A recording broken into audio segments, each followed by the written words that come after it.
ಸೋಮೇಶ್ವರ ಶತಕ. ಪುಲಿಗೆರೆ ಸೋಮನಾಥ. ಕರ್ತೃ ಕೃತಿ ಪರಿಚಯ. ಕನ್ನಡ ಸಾಹಿತ್ಯ ಚರಿತ್ರೆಯಲ್ಲಿ ಶತಕ ಸಾಹಿತ್ಯಕ್ಕೆ ಅತ್ಯಂತ ಗೌರವದ ಸ್ಥಾನವಿದೆ. 15ನೇ ಶತಮಾನದ ಕವಿ ಪುಲಿಗೆರೆಯ ಸೋಮನಾಥನು ರಚಿಸಿರುವ ಸೋಮೇಶ್ವರ ಶತಕ ಈ ಪರಂಪರೆಯ ಅತ್ಯಂತ ಜನಪ್ರಿಯ ಕೃತಿಗಳಲ್ಲಿ ಒಂದು. ಪುಲಿಗೆರೆಯ ಸೋಮೇಶ್ವರನ ಪರಮ ಭಕ್ತನಾದ ಈತನು ತನ್ನ ಪ್ರತಿ ಪದ್ಯದ ಅಂತ್ಯದಲ್ಲಿ ದೇವರ ಹೆಸರನ್ನೇ ಅಂಕಿತವನ್ನಾಗಿ ಬಳಸಿದ್ದಾನೆ. ಈ ಶತಕದ ಎಲ್ಲಾ ಪದ್ಯಗಳು ಮತ್ತೆ ಭವಿಕ್ರೀಡಿತ ಎಂಬ ಸಂಕೀರ್ಣ ಛಂದಸ್ಸಿನಲ್ಲಿರುವುದು ಇದರ ವಿಶೇಷತೆಯಾಗಿದೆ.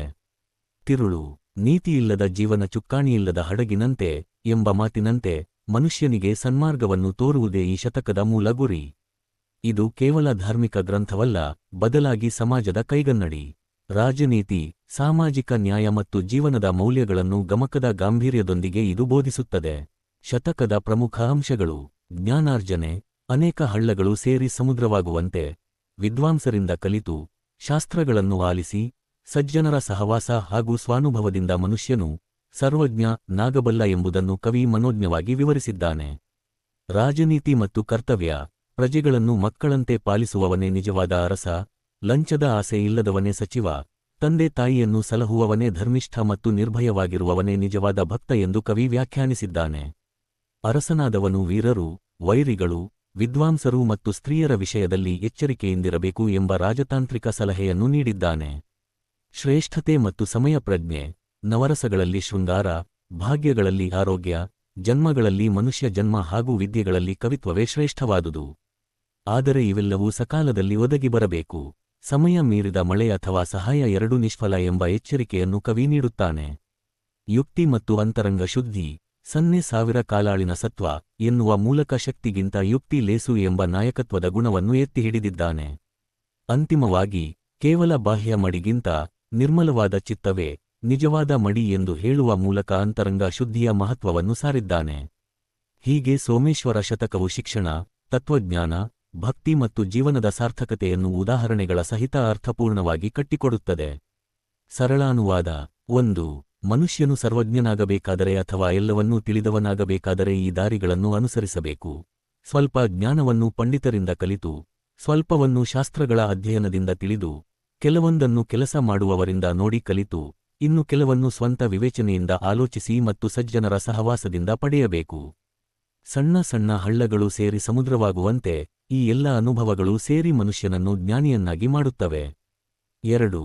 ಯಾರು ಪ್ರಜೆಗಳನ್ನು ಮಕ್ಕಳಂತೆ ಸಲಹುತ್ತಾರೋ ಅವರೇ ನಿಜವಾದ ರಾಜ. ಲಂಚ ಅಥವಾ ಪರರ ಧನದ ಆಸೆ ಮಾಡದವನೇ ನಿಜವಾದ ಮಂತ್ರಿ. ತಂದೆ ತಾಯಿಯರನ್ನು ಗೌರವದಿಂದ ನೋಡಿಕೊಳ್ಳುವವನೇ ನಿಜವಾದ ಧರ್ಮಿಷ್ಠ. ದೈವಭಕ್ತಿ ಉಳ್ಳವನೇ ಸಂಸಾರದ ಭಯವಿಲ್ಲದವನು ಮತ್ತು ತನ್ನ ಕರ್ಮಗಳನ್ನು ನಿಷ್ಠೆಯಿಂದ ಮಾಡುವವನೇ ನಿಜವಾದ ಜ್ಞಾನಿ. 3.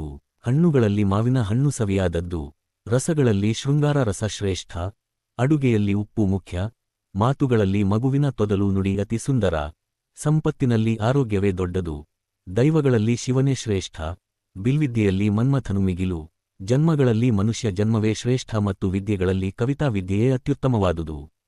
4. ಜಗತ್ತಿನ ಎಲ್ಲ ಜನರಿಗೂ ಮಳೆಯೇ ಮುಖ್ಯ ಆಧಾರ. ದೇವತೆಗಳಿಗೆಲ್ಲ ಶಿವನೇ ಆಶ್ರಯದಾತ. ಎಲ್ಲ ಜೀವಿಗಳ ಬದುಕಿಗೆ ಬೆಳೆಯೇ, ಆಹಾರವೇ ಜೀವಾಳ. ಬಡವನು ಸಮಾಜದ ಎಲ್ಲ ಕೆಲಸಗಳಿಗೆ ಆಧಾರವಾಗಿದ್ದಾನೆ. ಆಭರಣಗಳಿಗೆ ಬಳೆಯೇ ಮೊದಲ ಶೋಭೆ. ಹಬ್ಬಗಳಲ್ಲಿ ಪತ್ರೋತ್ಸವ ಎಂದರೆ ಎಲೆ ಹೂವಿನ ಅಲಂಕಾರ ಮುಖ್ಯ. ಜೀವನದಲ್ಲಿ ಎಲ್ಲರಿಗಿಂತ ಉತ್ತಮವಾದದ್ದು ಒಳ್ಳೆಯ ಗೆಳೆತನ. 5. ತಿನ್ನಲು ಬಳಸದ ಹಣವಿದ್ದು ಏನು ಪ್ರಯೋಜನ? ಮುಪ್ಪಿನ ಕಾಲದಲ್ಲಿ ನೆರವಾಗದ ಮಗನಿದ್ದು ಏನು ಫಲ? ಒಣಗಿದ ಗಿಡಕ್ಕೆ ಆಮೇಲೆ ಮಳೆ ಬಂದು ಏನು ಲಾಭ? ಕಷ್ಟ ಬಂದಾಗ ಮುಖ ಕೊಟ್ಟು ನೋಡದ ನೆಂಟರು ಯಾಕೆ? ಸಮಯಕ್ಕೆ ಸರಿಯಾಗಿ ಒದಗುವ ಸಹಾಯವು ಸಣ್ಣದಾಗಿದ್ದರೂ ಅದು ಬೆಟ್ಟದಷ್ಟು ದೊಡ್ಡದು. 6. ಯುದ್ಧದಲ್ಲಿ, ವೀರರಲ್ಲಿ, ಪ್ರಜೆಗಳಲ್ಲಿ, ದಾಯಾದಿಗಳಲ್ಲಿ, ಆಳುಗಳಲ್ಲಿ, ಮರಗಿಡಗಳಲ್ಲಿ, ಬಂಧುಗಳಲ್ಲಿ, ಊಟದಲ್ಲಿ, ವೈದ್ಯರಲ್ಲಿ, ದೈವದಲ್ಲಿ, ಶತ್ರುಗಳಲ್ಲಿ, ಜ್ಯೋತಿಷ್ಯದಲ್ಲಿ ಮತ್ತು ಪಂಡಿತರಲ್ಲಿ, ಹೀಗೆ ಎಲ್ಲೆಡೆಯೂ ವಿವೇಚನೆ ಮತ್ತು ತಾಳ್ಮೆ ಇರಬೇಕು. 7. ದೊಡ್ಡ ಬಂಡೆಯನ್ನು ಒಡೆಯಲು ಆನೆಯಿಂದ ತುಳಿಸಿದರೆ ಸಾಧ್ಯವೇ? ಅದಕ್ಕೆ ಸಣ್ಣ ಚಾಣವೇ ಬೇಕು. ಮನುಷ್ಯನು ಗಾತ್ರದಲ್ಲಿ ಚಿಕ್ಕವನಾಗಿದ್ದರೂ ಉಪಾಯವಂತನಾಗಿದ್ದರೆ ಕೋಟಿ ಜನರಿಗೆ ಸಮನಾಗುತ್ತಾನೆ. ಬರಿಗೈಯಿಂದ ದೊಡ್ಡ ಮರವನ್ನು ಎತ್ತಲು ಸಾಧ್ಯವಿಲ್ಲ, ಆದರೆ ಒಂದು ಸಣ್ಣ ಸನ್ನೆಕೋಲಿನ ಸಹಾಯದಿಂದ ಸುಲಭವಾಗಿ ಎತ್ತಬಹುದು. 1000 ಸೈನಿಕರ ಬಲಕ್ಕಿಂತಲೂ ಸರಿಯಾದ ಉಪಾಯವೇ ದೊಡ್ಡದು. 8. ಮಡಿಕೆಯ ಒಳಗೆ ಕೆಸರು ತುಂಬಿದ್ದಾಗ ಹೊರಗಡೆ ತೊಳೆದರೆ ಅದು ಶುದ್ಧವಾಗುವುದೇ? ಮಾಡಿದ ಪಾಪಗಳನ್ನು ತೊಳೆಯಲು ಕೇವಲ ನದಿಯಲ್ಲಿ ಸ್ನಾನ ಮಾಡಿದರೆ ಸಾಲದು, ಕಾಗೆ ದಿನಾ ಸ್ನಾನ ಮಾಡಿದರೂ ಬಿಳಿಯಾಗುತ್ತದೆಯೇ? ಬೇವಿನ ಹಣ್ಣನ್ನು ಬೆಲ್ಲದ ಪಾನಕದಲ್ಲಿ ಅದ್ದಿಟ್ಟರೆ ಅದು ಸಿಹಿಯಾಗುತ್ತದೆಯೇ? ಇಲ್ಲ. ಹಾಗೆಯೇ ಹೊರಗಿನ ಮಡಿಗಿಂತ ಮನಸ್ಸಿನ ಶುದ್ಧಿಯೇ ಅಥವಾ ನಿರ್ಮಲಚಿತ್ತವೇ ನಿಜವಾದ ಮಡಿ. ಪ್ರಬಂಧ ಮಾದರಿ ಪ್ರಶ್ನೋತ್ತರಗಳು. ಪ್ರಶ್ನೆ 1. ಸೋಮೇಶ್ವರ ಶತಕದ ಸಾಂಸ್ಕೃತಿಕ ಮಹತ್ವದ ಬಗ್ಗೆ ಬರೆಯಿರಿ. ಉತ್ತರ: ಪುಲಿಗೆರೆ ಸೋಮನಾಥನ ಸೋಮೇಶ್ವರ ಶತಕ ವು ಕೇವಲ ಒಂದು ಧಾರ್ಮಿಕ ಕೃತಿಯಲ್ಲ, ಅದು ಕನ್ನಡ ಸಂಸ್ಕೃತಿ ಮತ್ತು ಸಮಾಜದ ಮೌಲ್ಯಗಳನ್ನು ಪ್ರತಿಬಿಂಬಿಸುವ ಒಂದು ಸಾಂಸ್ಕೃತಿಕ ವಿಶ್ವಕೋಶ. ಇದರ ಸಾಂಸ್ಕೃತಿಕ ಮಹತ್ವವನ್ನು ಈ ಕೆಳಗಿನ ಪ್ರಮುಖ ಅಂಶಗಳ ಮೂಲಕ ಗುರುತಿಸಬಹುದು. ಸರಳ ನೈತಿಕ ಬೋಧನೆ. ಸೋಮೇಶ್ವರ ಶತಕವು ಸಂಸ್ಕೃತದ ಜಟಿಲ ತತ್ವಗಳನ್ನು ಜನಸಾಮಾನ್ಯರಿಗೆ ಅರ್ಥವಾಗುವ ಸರಳ ಭಾಷೆಯಲ್ಲಿ ಮತ್ತು ದೃಷ್ಟಾಂತಗಳ ಮೂಲಕ ನೀಡಿದೆ. ನೈತಿಕತೆಯಿಲ್ಲದ ಜೀವನ ಚುಕ್ಕಾಣಿಯಿಲ್ಲದ ಹಡಗಿನಂತೆ ಎಂಬ ಆಶಯದೊಂದಿಗೆ ಮನುಷ್ಯನು ಸಮಾಜದಲ್ಲಿ ಹೇಗೆ ಬದುಕಬೇಕು ಎಂಬುದನ್ನು ಇದು ಕಲಿಸುತ್ತದೆ. ಉದಾಹರಣೆಗೆ, ಅಂತರಂಗದ ಶುದ್ಧಿಯೇ ನಿಜವಾದ ಮಡಿ ಎಂದು ಹೇಳುವ ಮೂಲಕ ಬಾಹ್ಯ ಆಚರಣೆಗಿಂತ ನಡತೆಯೇ ಮುಖ್ಯ ಎಂಬ ಸಾಂಸ್ಕೃತಿಕ ಪಾಠವನ್ನು ಇದು ಸಾರುತ್ತದೆ. ಜ್ಞಾನ ಮತ್ತು ಅನುಭವಕ್ಕೆ ಗೌರವ, ಕೆಲವಂ ಬಲ್ಲವರಿಂದ ಕಲ್ತು ಎಂಬ ಪದ್ಯವು ಕನ್ನಡಿಗರ ಜ್ಞಾನದ ಹಸಿವನ್ನು ಪ್ರತಿನಿಧಿಸುತ್ತದೆ. ಜ್ಞಾನ ಎನ್ನುವುದು ಕೇವಲ ಪುಸ್ತಕಗಳಲ್ಲಿಲ್ಲ, ಅದು ಶಾಸ್ತ್ರ, ಸಜ್ಜನರ ಸಹವಾಸ, ಕೆಲಸಗಾರರ ಅನುಭವ ಮತ್ತು ಸ್ವಂತ ವಿವೇಚನೆಯಿಂದ ಬರುವಂತದ್ದು ಎಂಬ ವಿಶಾಲ ಮನೋಭಾವವನ್ನು ಇದು ಬೆಳೆಸುತ್ತದೆ. ಇದು ನಮ್ಮ ಸಂಸ್ಕೃತಿಯಲ್ಲಿ ಅನುಭವಕ್ಕೆ ನೀಡುವ ಮಹತ್ವವನ್ನು ಎತ್ತಿ ತೋರಿಸುತ್ತದೆ. ಆದರ್ಶ ಸಮಾಜದ ಕಲ್ಪನೆ. ಒಬ್ಬ ಆದರ್ಶ ರಾಜ ಹಾಗೂ ಮಂತ್ರಿ ಹೇಗಿರಬೇಕು, ಧರ್ಮಿಷ್ಠ ಅಂದರೆ ಯಾರು ಎಂಬುದನ್ನು ವಿವರಿಸುವ ಮೂಲಕ ಸುಸಂಸ್ಕೃತ ಸಮಾಜದ ರೂಪುರೇಷೆಯನ್ನು ಇದು ನೀಡುತ್ತದೆ. ಆದರ್ಶ ರಾಜನಾದವನು ಪ್ರಜಾಪಾಲಕನಾಗಿರಬೇಕು, ಮಂತ್ರಿಯಾದವನು ನಿಸ್ವಾರ್ಥಿಯಾಗಿರಬೇಕು ಮತ್ತು ಧರ್ಮಿಷ್ಠನಾದವನು ತಂದೆ ತಾಯಿಯನ್ನು ಸಲಹಬೇಕು. ಅಲ್ಲದೆ ರಾಜನಾದವನು ವೀರರು, ವಿದ್ವಾಂಸರು ಮತ್ತು ಸ್ತ್ರೀಯರ ಬಗ್ಗೆ ಗೌರವ ಮತ್ತು ಎಚ್ಚರ ಹೊಂದಿರಬೇಕು ಎಂಬುದು ಅಂದಿನ ಕಾಲದ ರಾಜಕೀಯ ಮತ್ತು ಸಾಂಸ್ಕೃತಿಕ ಶಿಸ್ತನ್ನು ತಿಳಿಸುತ್ತದೆ. ಬುದ್ಧಿವಂತಿಕೆ ಅಥವಾ ಯುಕ್ತಿಯ ಪ್ರಾಧಾನ್ಯತೆ.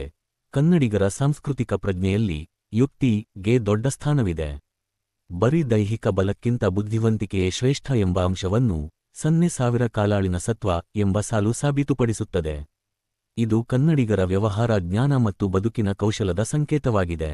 ಸಮಯ ಪ್ರಜ್ಞೆ ಮತ್ತು ಔದಾರ್ಯ. ಸಕಾಲದಲ್ಲಿ ಬಾರದ ಮಳೆ ನಿಷ್ಫಲ ಎಂಬ ಮಾತು ಕನ್ನಡಿಗರ ಕೃಷಿ ಸಂಸ್ಕೃತಿ ಮತ್ತು ಮಾನವೀಯ ಸಂಬಂಧಗಳ ಮಹತ್ವವನ್ನು ತಿಳಿಸುತ್ತದೆ.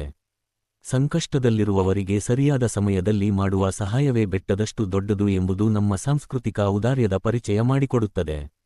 ಆರೋಗ್ಯವೇ ಭಾಗ್ಯ, ಆರೋಗ್ಯವೇ ಎಲ್ಲಕ್ಕಿಂತ ದೊಡ್ಡ ಸಂಪತ್ತು ಎಂದು ಈ ಶತಕ ಸಾರುತ್ತದೆ. ಸಿರಿಯಲ್ಲಾರೋಗ್ಯ ಎನ್ನುವ ಮೂಲಕ ಸಂಪತ್ತಿಗಿಂತ ದೈಹಿಕ ಮತ್ತು ಮಾನಸಿಕ ಸ್ವಾಸ್ಥ್ಯವೇ ಜೀವನದ ಅಡಿಪಾಯ ಎಂಬ ಸಂಸ್ಕೃತಿಯನ್ನು ಇದು ಜನಪ್ರಿಯಗೊಳಿಸಿದೆ. ಉಪಸಂಹಾರ.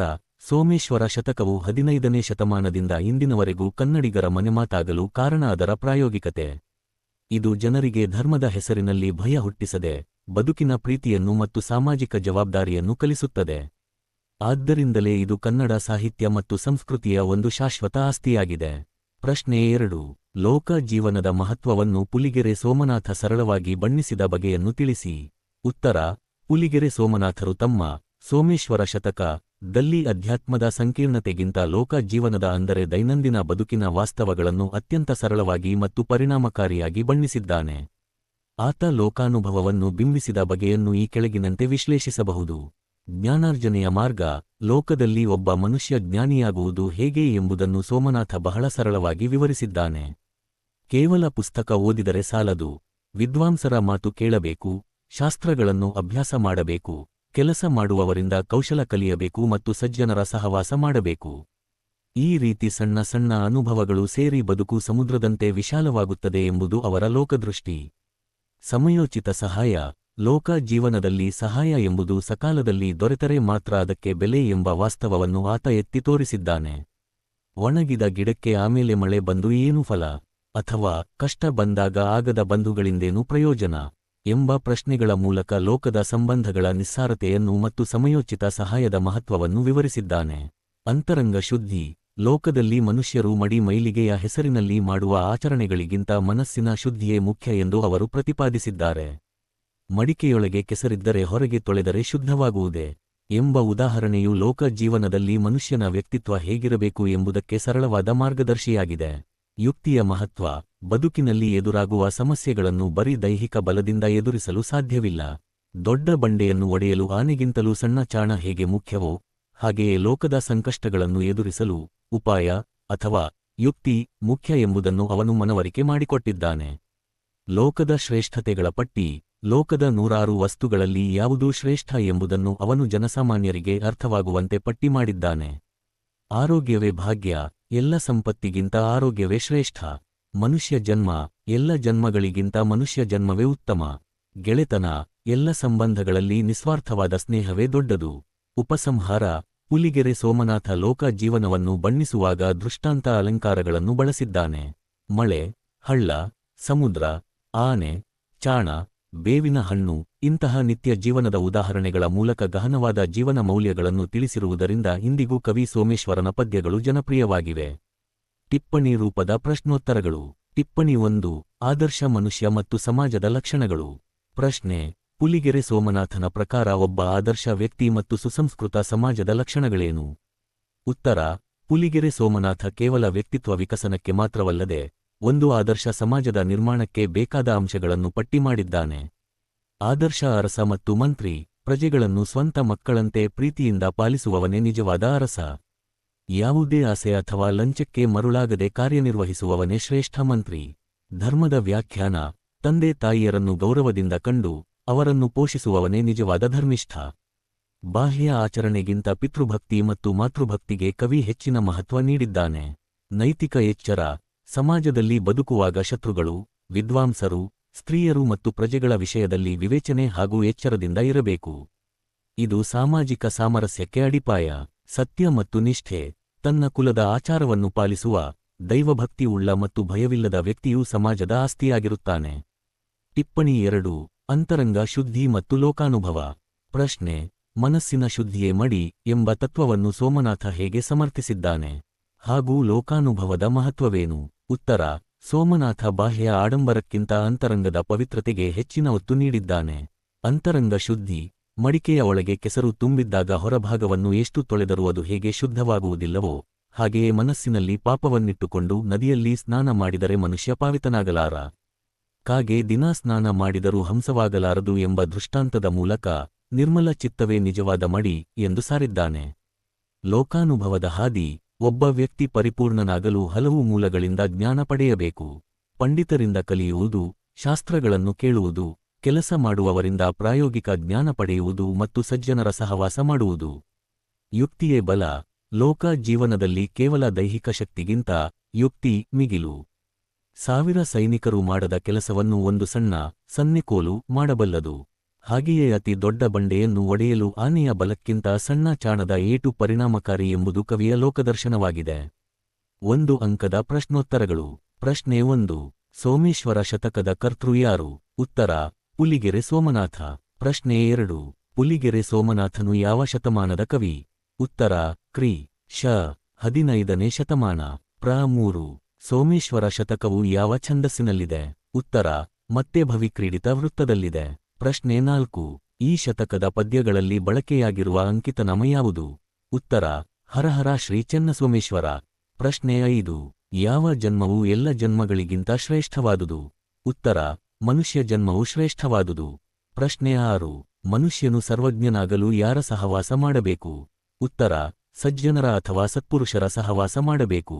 ಪ್ರಶ್ನೆ 7. ಸಕಾಲದಲ್ಲಿ ಬಾರದಿದ್ದರೆ ಯಾವುದು ನಿಷ್ಫಲವಾಗುತ್ತದೆ? ಉತ್ತರ: ಸಕಾಲದಲ್ಲಿ ಬಾರದ ಮಳೆಯು ನಿಷ್ಫಲವಾಗುತ್ತದೆ. ಪ್ರಶ್ನೆ 8. ನಿಜವಾದ ಮಂತ್ರಿ ಎನಿಸಿಕೊಳ್ಳುವವನ ಲಕ್ಷಣವೇನು? ಉತ್ತರ: ಲಂಚಕ್ಕೆ ಅಥವಾ ಕೈಯಾಸೆಗೆ ಆಸೆಪಡದವನೇ ನಿಜವಾದ ಮಂತ್ರಿ. ಪ್ರಶ್ನೆ 9. ಪುಲಿಗೆರೆ ಸೋಮನಾಥನ ಪ್ರಕಾರ ಶ್ರೇಷ್ಠವಾದ ವಿದ್ಯೆ ಯಾವುದು? ಉತ್ತರ: ಕವಿತಾ ವಿದ್ಯೆಯು ಶ್ರೇಷ್ಠವಾದುದು. ಪ್ರಶ್ನೆ 10. 1000 ಕಾಲಾಳಿನ ಸತ್ವಕ್ಕೆ ಸಮಾನವಾದುದು ಯಾವುದು?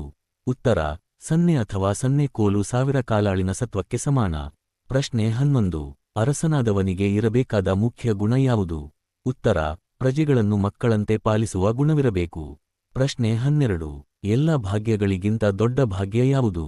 ಉತ್ತರ: ಆರೋಗ್ಯವೇ ಎಲ್ಲ ಭಾಗ್ಯಗಳಿಗಿಂತ ದೊಡ್ಡದು. ಪ್ರಶ್ನೆ 13. ಯಾರನ್ನು ಸಲಹುವವನು ಧರ್ಮಿಷ್ಠ ಎಂದು ಕವಿ ಕರೆದಿದ್ದಾರೆ? ಉತ್ತರ: ತಂದೆ ತಾಯಿಯರನ್ನು ಸಲಹುವವನು ಧರ್ಮಿಷ್ಠ. ಪ್ರಶ್ನೆ 14. ದೊಡ್ಡ ಬಂಡೆಯನ್ನು ಸೀಳಲು ಯಾವುದು ಬೇಕು? ಉತ್ತರ: ಸಣ್ಣ ಚಾಣವು ಬೇಕು. ಪ್ರಶ್ನೆ 15. ಯಾವಾಗ ಬಾರದ ಮಳೆ ಅಥವಾ ಸಹಾಯ ವ್ಯರ್ಥವೆಂದು ಕವಿ ಹೇಳುತ್ತಾನೆ? ಉತ್ತರ: ಆಪತ್ತಿನ ಕಾಲದಲ್ಲಿ ಅಥವಾ ಸಂಕಷ್ಟದಲ್ಲಿ ಒದಗಿಬಾರದ ಸಹಾಯ ವ್ಯರ್ಥ. ಪ್ರಶ್ನೆ 16. ನಿರ್ಮಲ ಚಿತ್ತವೇ ಮಡಿ ಎಂದರೆ ಏನರ್ಥ? ಉತ್ತರ: ಮನಸ್ಸಿನ ಶುದ್ಧಿಯೇ ನಿಜವಾದ ಪವಿತ್ರತೆ ಎಂದರ್ಥ. ಪ್ರಶ್ನೆ 17. ಬೇವಿನ ಹಣ್ಣನ್ನು ಸಕ್ಕರೆ ಪಾಕದಲ್ಲಿ ಅದ್ದಿದರೂ ಏನಾಗುವುದಿಲ್ಲ? ಉತ್ತರ: ಅದು ಸಿಹಿಯಾಗುವುದಿಲ್ಲ ಅಥವಾ ಸ್ವಾದ ಬರುವುದಿಲ್ಲ. ಪ್ರಶ್ನೆ 18. ದೇವತೆಗಳಿಗೆಲ್ಲ ಆಶ್ರಯದಾತ ಯಾರು? ಉತ್ತರ: ಶಿವನೇ ಅಥವಾ ಚೆನ್ನಸೋಮೇಶ್ವರನೇ ಆಶ್ರಯದಾತ. ಪ್ರಶ್ನೆ 19. ಸೋಮೇಶ್ವರ ಶತಕವನ್ನು ಯಾವುದಕ್ಕೆ ಹೋಲಿಸಲಾಗಿದೆ? ಉತ್ತರ: ಸಮಾಜದ ಕೈಗನ್ನಡಿ ಅಥವಾ ನೈತಿಕ ಮಾರ್ಗದರ್ಶಿಗೆ ಹೋಲಿಸಲಾಗಿದೆ. ಪ್ರಶ್ನೆ 20. ಮನುಷ್ಯನು ಜ್ಞಾನವನ್ನು ಯಾರಿಂದ ಕಲಿಯಬೇಕು? ಉತ್ತರ: ಬಲ್ಲವರಿಂದ ಅಥವಾ ವಿದ್ವಾಂಸರಿಂದ ಕಲಿಯಬೇಕು.